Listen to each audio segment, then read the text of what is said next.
Hello, everybody, and welcome to another episode of Moving into the Future. Today, I'm joined by Sarah D'Annabelle from M Moser, who I'm very excited to have a conversation with. I've known Sarah for like a couple months now, and every time I see her, she just lightens up the room. And, one of the reasons why I'm so excited to talk to her, too, is because not only do I admire her, but she works for M Moser Architects and Design, who I find to be such a compelling and creative and fun brand with the spaces that you make, and and then there's you, who is this fun and compelling person. So Sarah, thank you for joining me today. I appreciate it. Thank you so much. My face is hurting. I'm smiling so much from that. That was a really lovely introduction. Yeah. Thank you. Yeah, no, well, I mean it, because I really do to find you be, such a really just quality person and exciting. And, that's kind of where I wanted to get starting. Like I said, with M Moser, they have this very creative design, in my opinion. It's you guys do a lot of things that are, I don't want to necessarily say edgy, but like fun. You just create these fun, engaging, cool spaces. How has that been for you working there? Is that something when you were considering different places that you took into consideration when choosing M Moser? Yeah. So how I ended up at M Moser is just it's kind of a long and winding tale, but I have always admired the company, and I didn't know kind of how the work came to be before being part of the team. And now that I'm part of the team, I understand how we're able to create these spaces that, like you said, are really fun, engaging, sometimes edgy. We're kind of the out of the box, innovative option when you're looking at architecture and design firms. And I think that how we do that is that we don't have like some catalog of solutions for potential clients. When we're talking to our clients, we really dig deep into how do they work, and then what are the kind of solutions that would really support their best work. And so usually what ends up happening is that through a cool collaborative process, we end up with something that nobody had envisioned to start with. And I love it. I'm really, really proud to be a part of that. But I like that you see that we're kind of stand apart. We're not very, you wouldn't be able to call us cookie cutter. No, definitely not. And not in like the least. I feel like every space that I see from you guys, on your LinkedIn, that you promote, it's always different. And like you said, as far as working with your team and within that larger unit, to come together, not just with M Moser, but the client as well, to get their feedback and then, put it out there and get it done and to get the final product of this beautiful space is a really rewarding process. And now just so our listeners know, that's what you're doing at M Moser is you're responsible for client services, right? So you're, kind of the first person who the client sees from M Moser. And then, from there, your responsibility is to kind of steer the ship in some sense, right? Yeah, absolutely. So, part of my job is business development. So I do, I do end up being a lot of times the first face that the client sees, the first person that they speak to. And then I love that my job doesn't end with, passing them off to our design team or something like that. I get to be a really integral part of the process as far as putting proposals together and then, going through initial discovery and through the projects. And, and I want to be there on day one when the client gets to occupy their new amazing space. And, relationships are my thing. I love building relationships with people. So my favorite client relationships are the ones where, we're texting about fun stuff outside of client meetings and things like that. And where, I've got clients that we send memes to each other and things like that. Because, why wouldn't you be friends with the people that you are creating amazing spaces with and providing awesome services for? So I think that I have one of the best jobs at my company I get all the good stuff. Really, Yes. you do. You get to be involved in it all, from quite literally start to finish. And you mentioned it too. There's really nothing like the thrill of that first day of business, especially for a client who you do grow close with. And part of that client relationship, it's like establishing that trust from the start, right? Because I'm a relationship person too, and any relationship that you have with somebody, the first kind of step to that is establishing some level of trust between the two parties. And especially in a professional relationship, when you can establish that trust and then go through and finish off whatever project you're working on together or provide that service for them and show them that, this paid off, not just for me, but for you too. Is so cool. Have you ever, gone on site for like a day one with clients and, gotten to see employees experience for the first time or anything like that? So I've been with M Moser for not quite a year and a half. So I've been on site with clients on projects that I didn't bring in myself, Okay, yeah. that were brought in before I started. And I'm in the process of getting to that day one with clients that I've brought in myself. So I can't wait for that day. Right. It's very cool to be part of the experience of clients, seeing their space for the first time, or, going through how much they love something, or maybe something needs to be changed and how we can fix things quickly, that kind of stuff, because that's important too. But I can't wait until it's my own client that I've brought in. Yeah, because that's another thing too. We were talking about it before as far as, what you're working on there. And I think it's important that listeners know M Moser is a global brand. Yeah. So, there really isn't a corner of this earth, in many cases, where you guys couldn't service and haven't serviced already. Absolutely. I've seen some of those projects, and, you've mentioned it, India, Mumbai, all over Southeast Asia, and in, incredible spaces. And is that some of the stuff you're working on? Absolutely. So we have 27 offices globally. We are, we're all over the world, and we operate as a single global cost center, so we don't compete with each other. And what that does for us is it allows us to collaborate really, really closely across offices. So I'm not competing with any of my other offices. I can bring a client in that has global opportunities for us to work with them, and then feel really confident that my teams in other parts of the world will just jump in as soon as I ask them to and service the client as if it were their own.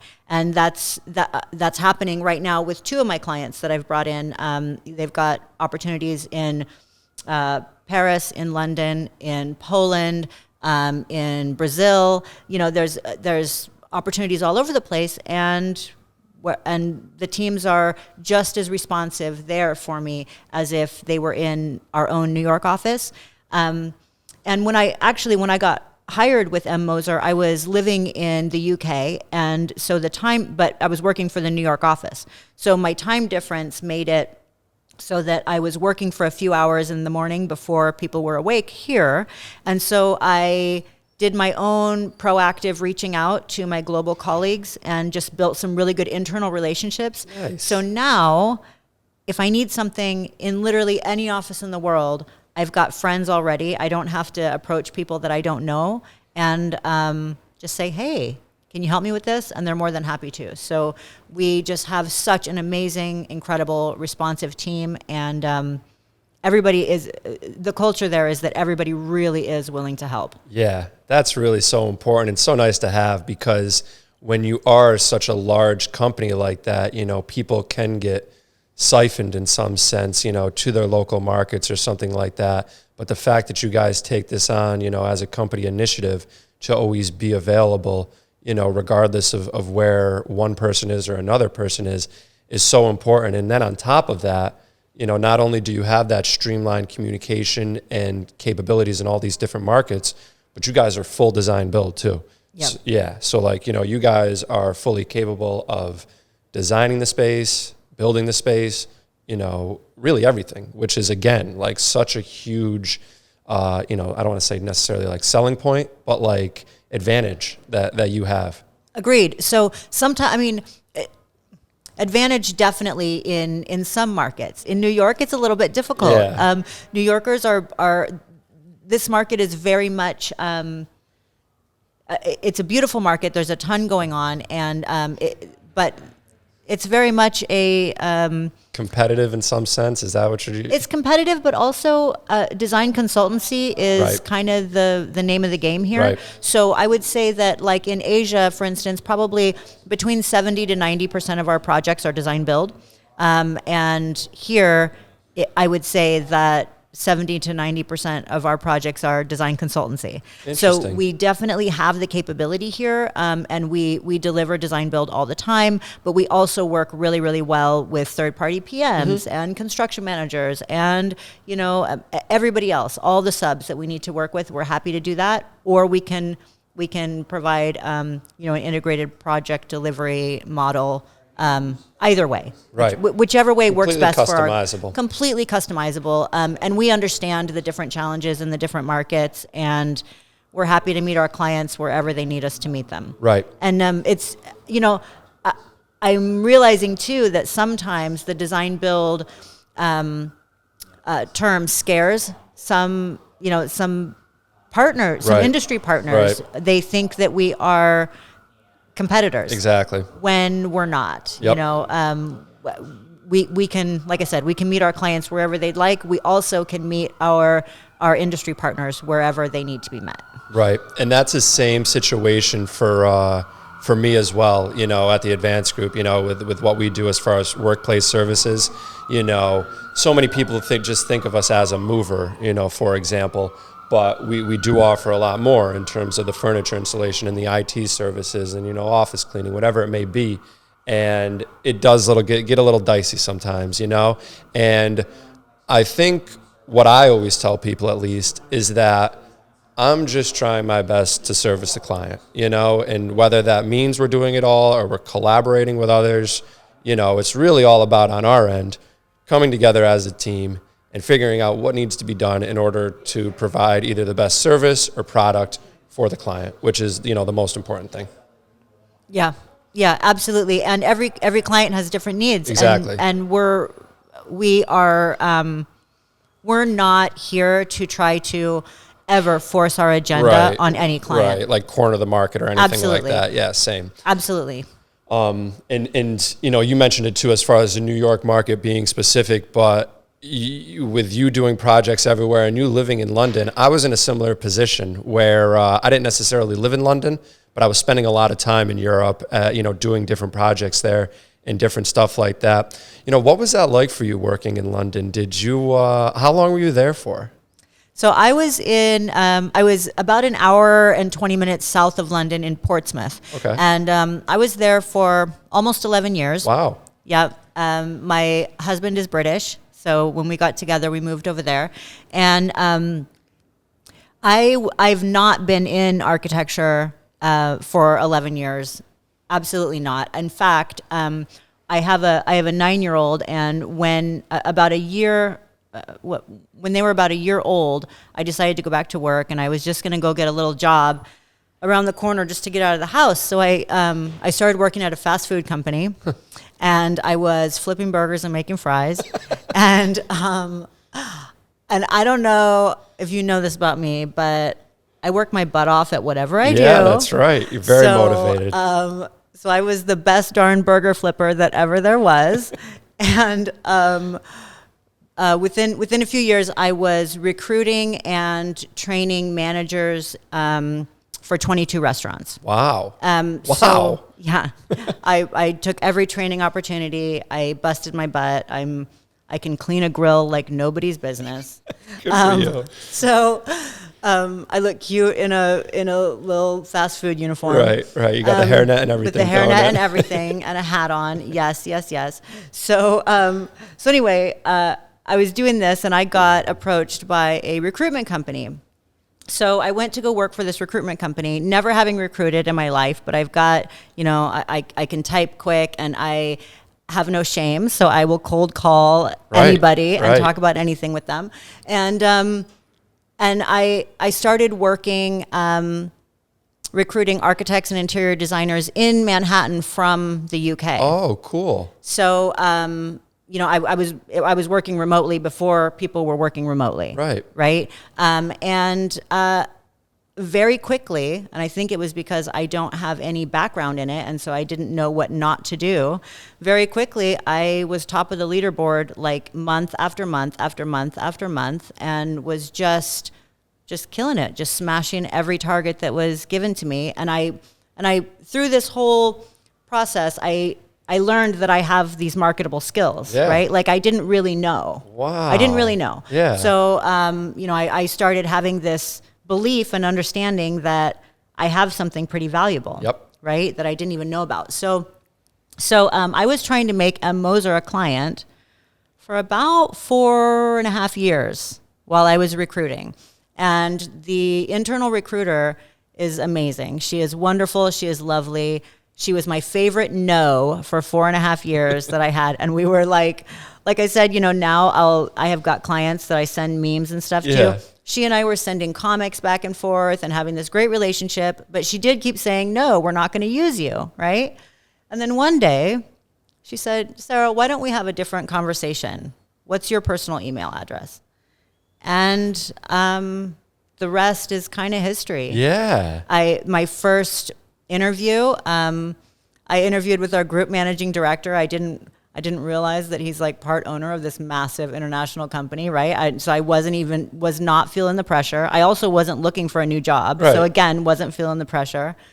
And probably the best interview of my life.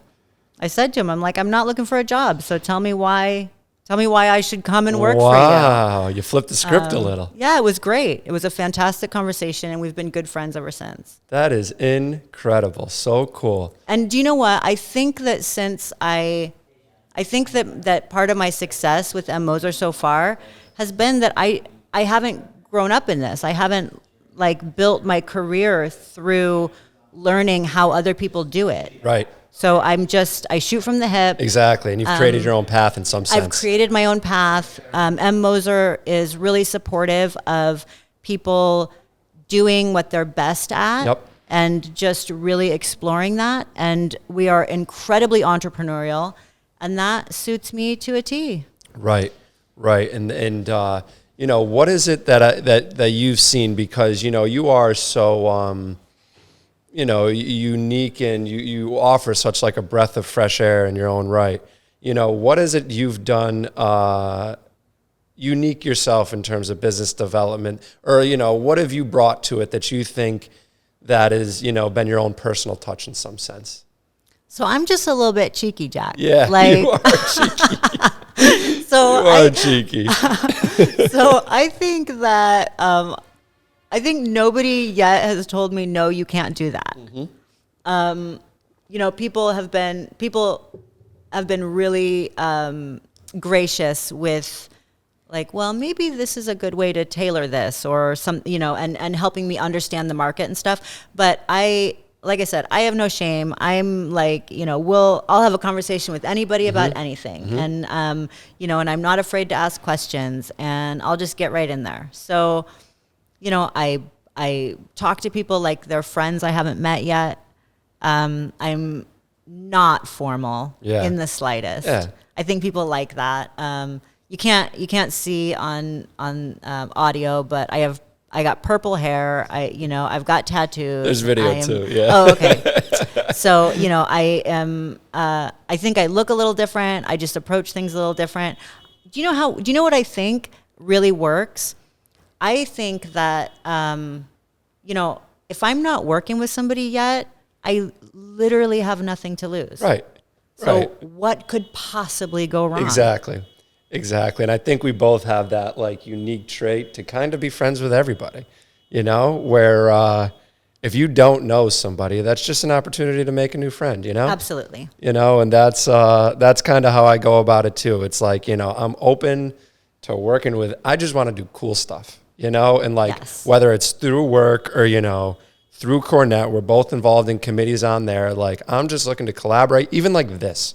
Like, this is just something cool that we started during the pandemic. We needed something new to do to get my voice out there since we were all kind of stuck apart. And like, this is just fun and cool, I love it. Yeah. It's really fun and cool. Yeah, exactly. I was so excited when you asked me to do this. I'm a podcast junkie anyway. My husband has really wanted to do a podcast. We had thought about what could we do. So I actually was like, guess what I get to do? My friend asked me to be on his podcast, and and then he messaged me this morning. He's like, had forgotten that today was the day, and then I said, oh, okay, well, I'm on my way to go be on this podcast, and he's like, okay. Yeah. So, listen, if you need any tips about how to start one, you can ask Tommy back there. He'll help you out. I will definitely be doing that. In terms of though, like, some of the cool stuff we are working on, you're on the DEI committee on Cornet, and I do the podcast. And one of the things we're looking to do, on the podcast is kind of work more with you guys in the DEI, because I was talking to you before about it. When you have this type of platform, and especially with Cornet being such a large organization with like a significant following in some sense, it's important to get those different voices on there and different perspectives and, different, stories and all of those things. What has it been like for you, being involved in that committee and working on some stuff? How has that been? I'm really interested. So you're talking about something now that I have a huge passion for. Yeah. And before I answer that specific question, I'm going to tell you why I've got some passion around it. So, I'm a white girl from Oregon, right? Like that's who I am. And I've learned that gives me an edge in life. It just does. Right. So, how can I use that to help people that don't have that edge? Right. And what drove me to that point, because I've always felt like I'm inclusive and I'm liberal and I love everybody and all that kind of stuff. But what drove me to the point where I realized I needed to take action, is that, first of all, I have 6 children. God bless you. I know, right? And 5 of my children identify as some way queer or genderqueer. 5 of 6. So already, like I want to be supportive and loving, and how can I be helpful? And my children are my biggest teachers, right? So they've helped me kind of understand what's my place in all of that. And then through recruitment, oh my gosh, if we had 5 hours on this podcast, I could dive into some of the dark edges of, clients tell recruiters things that would make HR's hair fall out, right? Like, we don't want this kind of person. And if I can't pronounce their name, I don't want and especially in London too, it's like a different dynamic there. It's terrible. Yeah, it's terrible. It is. So yeah, and I recruited in the UK. I recruited in this market here, and I'm telling you, it's dark, some of that stuff. So that really opened my eyes as well. So having the opportunity to be part of the DEI committee, I realized that maybe there's some positive impact that I can have on a broader scale than just my own little family circle and my friends circle, that kind of stuff. And so, being part of this committee, I've been able to help put on events. I've been able to spotlight some amazing Black leaders in corporate real estate in New York. I've got a blog on the Cornet website. There's all kinds of cool stuff. I've also been able to be part of this really cool thing that M Moser is doing, where we've partnered with the Global Universal Design Commission to elevate their design standards for universally inclusive design. Oh, sick. Yeah, it's amazing. Yeah, so I'm that's part really of cool. this little team. There's only like 5 or 6 of us incredible. On this team. It's incredible what you can do. It's phenomenal. And we are looking at how can a space support literally every person? Right. Every person, whether they are neurodivergent, or Right. whether they are in a wheelchair, or whether they are, hard of hearing, or maybe they speak a different language, or maybe they, any number of things. Whatever somebody comes to a space with, we want the space to support it fully. So we're currently working on furthering their design guidelines, and I have the amazing opportunity to be part of this little team who's doing that globally. That is so cool. So cool. Can't believe it. I still pinch myself. Yeah. And see, that's another aspect of inclusion that, people often don't think about. They look at it from a, gender or sex or race perspective. But, there's also that level of, certain I don't want to say disadvantages. I don't even know the right word. What is the right word? So that's a tricky one, and it depends on what part of the world you're in. Right. So when we just call it, I think probably the best blanket term would be differences. Right. Okay. Because it comes with the territory that whatever the difference is, it doesn't really matter. And sometimes even we could have a difference in our own self throughout the day even. I mean, think about how you process information at 5 o'clock in the morning compared to at noon, compared to maybe you've been out all night doing business development stuff, and now it's 2 o'clock in the morning. Are you processing right? Are you processing information the same way? So we all have differences, and then throughout our lives, as a child, as a teenager, as an 80-year-old person, we're all going to need different kinds of support through our environment. Right. And see, though, that's like such an important aspect of it, though, is we all have our differences, like no two people are really alike. Even like twins aren't the same, and that's where our differences, that's like what binds us, in some sense, and like moves us forward. So that's one of the things I've really learned, like, working in tech and like even myself. So, you mentioned your children. My sister's queer, so like, again, that's like been a huge learning experience for me. She just got engaged.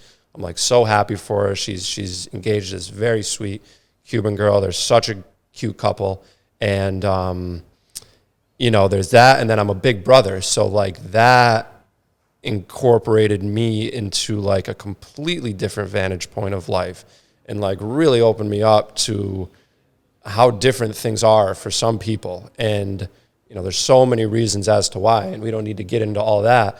But like even working with different people from around the globe, like, we both have, you see people's different vantage points and opinions and thoughts and like beliefs. And it's what helps you, open up clarity in yourself to do the great things that you talk about there, So that's why I'm really, passionate about it too, because again, you're a white girl from Oregon, I'm a white dude from upstate New York. So like, you talk about certain advantages and stuff like that, and I'm certainly cognizant of them all. But I do my best to always, one of the things, again, this is what we were talking about before, is I just want to be friends, and like, how can I help? What can I do, to make you a happier person, to make life a little easier for you, or just to, to be a friend. So that's why I think it's really cool that you do that, and I'm excited with the podcast to definitely start doing some stuff together with you guys there. We'll work on that. Are you going to the event tomorrow? I will be there. Nice. I mean, okay, so ask me that question any day of the week, and the that's likelihood right. is that the answer is I am everywhere. I'm everywhere. Ask my husband. Yeah. He'll tell you. Yeah. Yeah. You do. Sarah? You are everywhere. You are everywhere. If I don't see you there, I'm surprised. But yeah, this has been really great. I've enjoyed this. I could go on with you, but I don't want to take too much more time. Sarah, thank you so much. Thank you so much. This was great. This is the best. I was kind of nervous at first, and then I just keep on focusing on your smile. Right. Just a couple of friends hanging out. This is awesome. Yeah, you mentioned too. Your cheeks hurt. My cheeks hurt now from the conversation we had. So thank you again. Looking forward to another time soon. All right. Absolutely. All right. Thank you everybody for listening. Talk soon.